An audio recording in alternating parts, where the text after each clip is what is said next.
মুসলিম ব্যবসায়ীরা পূজা উপলক্ষে ডিসকাউন্ট দিয়ে থাকেন, ইসলামী দৃষ্টিকোণ থেকে এটা কতটুকু গ্রহণযোগ্য? কোনো আলেম কি এটাকে বৈধ বলেছেন? না, কোনো আলেম এটাকে বৈধ বলেন নাই। কারণ উপলক্ষ যদি হারাম হয় সেই ব্যাপারে কোনো ডিসকাউন্ট প্রদান করে এটা হারাম। উপলক্ষ যদি হারাম হয়, অতএব মুসলিম ব্যবসায়ীরা এই কাজটা করবেন না। মুসলিম ব্যবসায়ীরা এই কাজটা করলে দুটো অপরাধ হচ্ছে, ভালো করে খেয়াল করবেন। মুসলিমরা অনেকেই তারা ব্যবসায়ীতে এরকম ডিসকাউন্ট দিয়ে থাকেন। মুসলিম ব্যবসায়ীরা এই কাজটি করলে তারা দুটো অপরাধ করবেন। এক নম্বর অপরাধ হচ্ছে তারা ওই কাজটাকে অনুমোদন করে, যে ঠিক আছে তোমাদের কাজটা আমরা অনুমোদন করছি, তাইলে ওই কাজটা কিন্তু শিরকের কাজ। আর শিরকের কাজকে অনুমোদন করা মানে হচ্ছে আল্লাহর সাথে বিদ্রোহ করা। অতএব এই আল্লাহর সাথে বিদ্রোহ করে আপনি কিসের ব্যবসা করছেন? আর দুই নম্বর বিষয় হচ্ছে যে আপনি যখন তাদের কাছে এটা কম দামে বিক্রি করছেন তখন তাদেরকে ওই হারাম কাজে আপনি সাহায্য করছেন। আর আল্লাহ তাআলা বলেছেন ওয়ালা তাআওয়ানু আলাল ইসমি ওয়াল উদওয়ান, তোমরা মানুষকে আল্লাহ বিরোধিতায়, আল্লাহ দ্রোহিতায় তোমরা তাদেরকে সাহায্য করো না, অপরাধের কাজে তাদেরকে সাহায্য করো না। আপনি ব্যবসা কম হোক, আপনি ব্যবসা কতটুকু করবেন না করবেন এটা তো আল্লাহ তাআলা কর্তৃক নির্ধারিত। রাসূল সাল্লাল্লাহু আলাইহি ওয়াসাল্লাম বলেছেন ফাজমিলু ফিত তলাবি, তোমরা তোমাদের ইনকাম এর ক্ষেত্রে হালাল পন্থা অবলম্বন করো। হারাম পন্থা অবলম্বন করে পাহাড়ের মানে সমান টাকা, অর্থ ইত্যাদি উপার্জন করে লাভ কি? এগুলোকে আপনাকে জান্নাতে নিয়ে যেতে পারবে? নো। খুবই আনফর্চুনেটলি মুসলিমরা এবং হালাল এবং হারামের বাউন্ডারি এখন তারা ভুলে গেছে, এবং এই কারণে হারাম উপলক্ষকে তারা ডিসকাউন্ট প্রদান করে। আবার এখানে আরেকটি বিষয় বলি, হারাম ডিসকাউন্ট যেমন ধরুন কোথাও ধরুন অমুসলিমদের যেখানে শিরকি কার্যকলাপ হয়, মূর্তি পূজা হয় অথবা ধরুন মানুষের পূজা হয়, এই জাতীয় প্রোগ্রামকে উপলক্ষে অথবা ধরুন কনসার্ট হচ্ছে, গান বাদ্য হচ্ছে, এগুলো উপলক্ষে কোনো ডিসকাউন্ট দেওয়া হয়েছে, সেই ডিসকাউন্ট কোনো মুসলমান কিনতে পারবে কিনা? নো, কিনতে পারবে না। কারণ তাইলে ওই হারাম কাজটাকে বা ওই হারাম উপলক্ষের যে কাজটা এটাকে আপনি প্রমোট করছেন, আর হারাম কাজকে প্রমোট করা এটা হারাম, এটা নিষিদ্ধ। আদ-দাল্লু আলাল খায়রি কাফাইলিহি ওয়াদ-দাল্লু আলাশ শাররি কাফাইলিহি, কেউ যদি কোনো খারাপ কাজে মানুষকে সাহায্য করে, সহযোগিতা করে, তাহলে যে ওই কাজটি উদ্বোধন করলো, অনুপ্রাণিত করলো, অথবা কেউ যদি হারাম বা খারাপ কাজে প্রমোট করে, প্রমোশন, আপনি ওটা কেনা মানে হচ্ছে এখানে প্রমোশন করা, তার মানে ওইখানে যখন সেল এর উপরে গিয়ে হিট হবে, অর্থাৎ অনেক সেল বাড়বে, তখন ওই ব্যক্তিরা মনে করবে হ্যাঁ এই সময় তো আমাদের ব্যবসা অনেক ভালো, অতএব আরও ডিসকাউন্ট দেয়, আরও ডিসকাউন্ট দেয়। অতএব হারাম কাজে আপনি তাকে অনুপ্রাণিত করছেন। এটা করা মানে হচ্ছে আপনি তাকে ওই পথ দেখাচ্ছেন ওই কাজের জন্য, এবং এটাও হারাম। যে ব্যক্তি ওই কাজটি করছে, যে পণ্য কিনে নিচ্ছে, যে ওই পণ্য ওই হারাম কাজে ব্যবহার করছে, তার মতো যারা ডিসকাউন্ট দিচ্ছে অথবা যারা ডিসকাউন্ট দেওয়ার পর কিনছে, তারাও কিন্তু একই অপরাধে অপরাধী। এটি করবেন না। কয়েক বছর আগে রমজান মাসে এক মুসলিম ছেলে হিন্দু বন্ধুদের সাথে দোলায় অংশ নিয়েছিল। সাংবাদিকরা প্রশ্ন করে সে বলেছিল আল্লাহ উইল আন্ডারস্ট্যান্ড। আচ্ছা, কি দোলায় অংশগ্রহণ করেছে? হ্যাঁ, আমরা এই বিষয়টা তখন আমরা আলোচনা করেছি যে ওই যে মানে হোলি খেলায়, হোলি মানে সেখানে রং দিচ্ছে হিন্দুদের, যে হোলি একজন আরেকজনের কাছে রং ছিটাচ্ছে, এবং সেখানে একজন মুসলিম ইয়াং এখানে অংশগ্রহণ করেছিল। তখন অন্যরা তাকে প্রশ্ন করেছে যে আপনি, এটা তো হিন্দুদের খেলা বা এটা তো অমুসলিমদের এবং শিরকি কার্যকলাপ, আপনি এখানে জয়েন করেছেন কেন? তখন তিনি বলেছেন যে আমি জয়েন করেছি কারণ এটা একটু আমরা এনজয় করছি, একটু আনন্দ করছি, একটু ফুর্তি করছি। আল্লাহ উইল আন্ডারস্ট্যান্ড ইট, আল্লাহ বুঝবেন যে আমাদের এই বয়সটা এটা ফুর্তি করার বয়স। আসলে এরা ইসলামও বোঝে না, এরা দিনও বোঝে না, এবং এদের মগজ ধোলাই করে দিয়েছে কথিত সেকুলাররা এবং কথিত মানে যারা যারা যারা যারা ধরুন মানে সংস্কৃতি, নষ্ট সংস্কৃতি যারা লালন করছে, যারা চর্চা করছে, তারা এদের মাথা মগজকে একেবারে শেষ করে দিয়েছে। Allah will understand, what Allah will understand? তুমি হারাম কাজ করবা তারপরে বলে আল্লাহ উইল আন্ডারস্ট্যান্ড, তো জেনা করো, মদ খাও, তারপরে আল্লাহ উইল আন্ডারস্ট্যান্ড, তুমি মানুষকে হত্যা করো, আল্লাহ উইল আন্ডারস্ট্যান্ড। আল্লাহ সুবহানাহু ওয়া তাআলা উইল আন্ডারস্ট্যান্ড। আল্লাহকে তোমাকে এর মধ্যে বিধান দেয় নাই, আল্লাহকে তোমাকে পথ দেখায় নাই, আল্লাহকে বলে দেন নাই কোনটা হালাল, হাদা হালালুন ওয়া হাদা হারামুন। আল্লাহ তো স্পষ্ট বলে দিয়েছেন, আল্লাহ তো ওয়াহাদাইনাহুন নাজদাইন, আমি তাকে পথ দেখিয়ে দিয়েছি। অতএব এই পথে আপনাকে চলতে হবে। এই কোনো হারাম কাজ করে আল্লাহ উইল আন্ডারস্ট্যান্ড বলে হারাম কাজ করে, এটা একটা ধৃষ্টতা, আল্লাহ তাআলার প্রতি একটা এক ধরনের মানে বিদ্রোহ প্রদর্শন করা, স্পর্ধা প্রদর্শন করা। এমনিতে কাজটি অপরাধ, আবার ওই অপরাধটাকে সে হালালের মোড়কে উপস্থাপন করতে চায়, উপহাসের মোড়কে উপস্থাপন করতে চায়। এটা খুবই খারাপ। এই জাতীয় চিন্তা চেতনা থেকে আমাদেরকে অবশ্যই বের হয়ে আসতে হবে। আচ্ছা, এর উপর ভিত্তি করে দুটো প্রশ্ন। একটা হলো যে মুসলিমদের মানে অমুসলিমদের ধর্মীয় অনুষ্ঠানে মুসলমানরা অংশগ্রহণ করা কতটুকু শরিয়া সম্মত? এটা হারাম।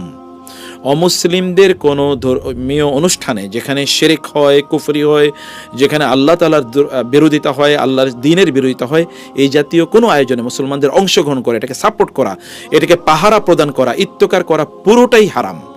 100% হারাম। এখানে 1% হালাল হওয়ার কোনো সুযোগই একেবারে নাই। কারণ কি?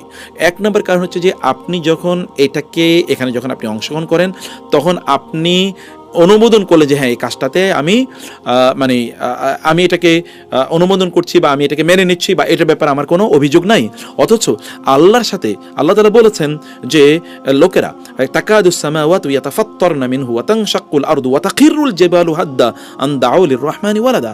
আল্লাহ বলছেন তাকাদুস সামাওয়াতু ইয়াতাফাত্তারনা, মনে হচ্ছে যেন আসমান চৌচির হয়ে যাবে, এবং ওয়া তানশাক্কুল আরদু, জমিন যেন চূর্ণ বিচূর্ণ হয়ে যাবে, ওয়া তাখিরুল জিবালু, এবং পাহাড়গুলো যেন একেবারে ধুলায় তুলায় মানে এটাকে মানে রূপান্তরিত হয়ে যাবে। কারণ কি?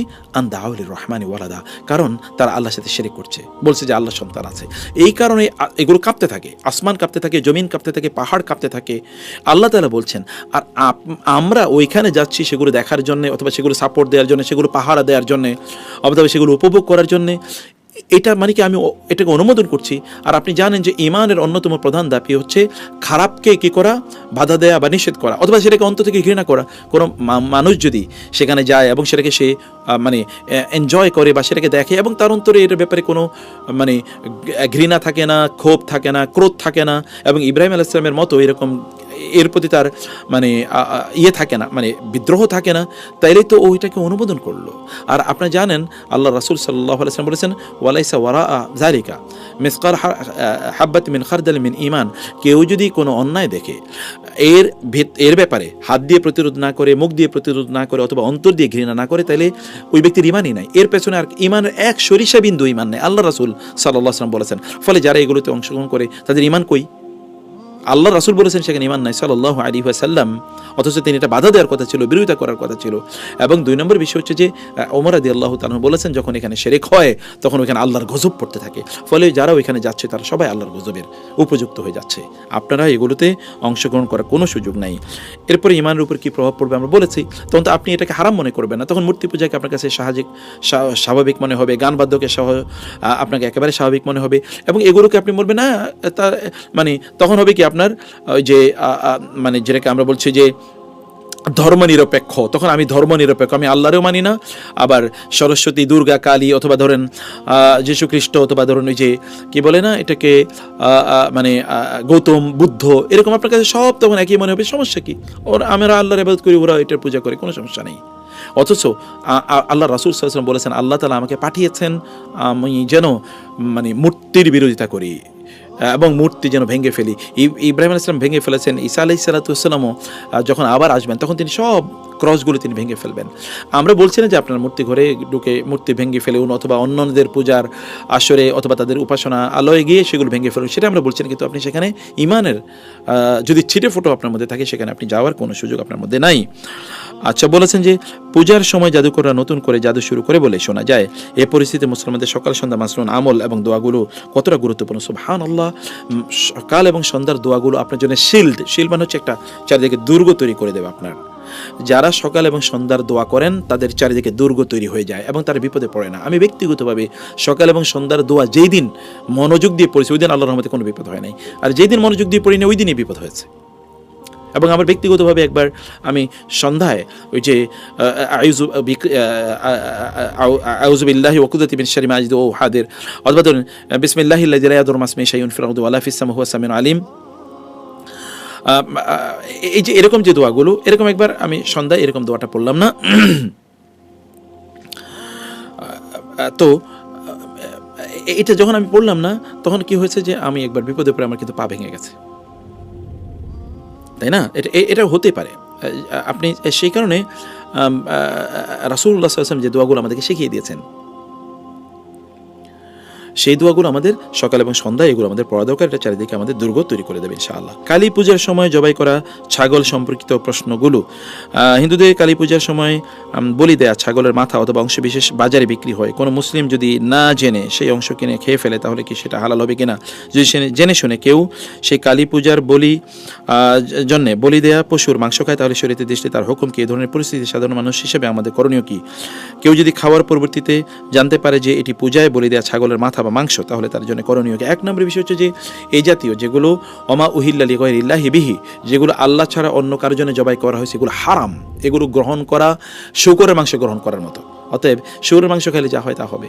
তাহলে কোনো একজন ব্যক্তি যদি না জেনে খান তাহলে তিনি তওবা করবেন আল্লাহর কাছে, আল্লাহ ক্ষমা করে দেবেন। কেউ যদি জেনে খান তাহলে তিনি কবিরা গুনাহ করছেন, তাহলে তাকে আবার মানে আল্লাহর কাছে তওবা করতে হবে এবং তাকে আল্লাহ সুবহানাহু ওয়া তাআলার কাছে ক্ষমা চেয়ে নিতে হবে।